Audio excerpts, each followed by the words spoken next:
সুনানে তিরমিজি দ্বিতীয় খণ্ড 219 নম্বর পৃষ্ঠার মধ্যে লেখা আছে একই কথা যে ইন্নী তারিকুম ফিকুম, আমি তোমাদের মাঝে রেখে যাচ্ছি, মা ইন তামাসসাকতুম বিহি লাং তাদিল্লু, যতদিন তোমরা আঁকড়ে ধরবে পথভ্রষ্ট হবে না বাদি আমার ইন্তেকালের পরে। আহাদুহুমা আযমু মিনাল আখার, তার একটা হচ্ছে অপরটার চাইতে খুবই গুরুত্বপূর্ণ, খুব বড়, সেটি হচ্ছে কিতাবুল্লাহ, হাবলুল মামদুদুম মিনাস সামাইল আরদ। কিতাবুল্লাহ এটা একটা হাবলুল মামদুদুন, একটা লম্বা রশি যেটা আসমান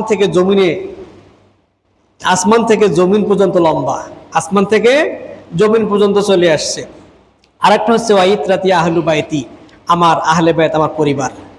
ওয়ালাই ইয়াতাফাররাকা হাত্তা এরিদা আলাইয়াল হাউদ, হ্যাঁ, এই দুটো কখনোই একটা আরেকটা থেকে বিচ্ছিন্ন হবে না, এমনকি তারা আমার কাছে আসবে, হাউজে কাউসার আমার কাছে নিয়ে আসা হবে, হাউজে কাউসারে তারা আমার কাছে একত্রিত হবে।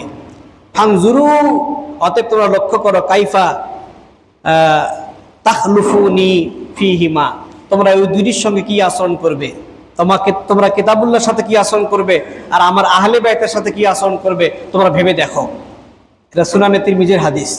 তাহলে আহলে বাইত খুবই গুরুত্বপূর্ণ একটি বিষয়।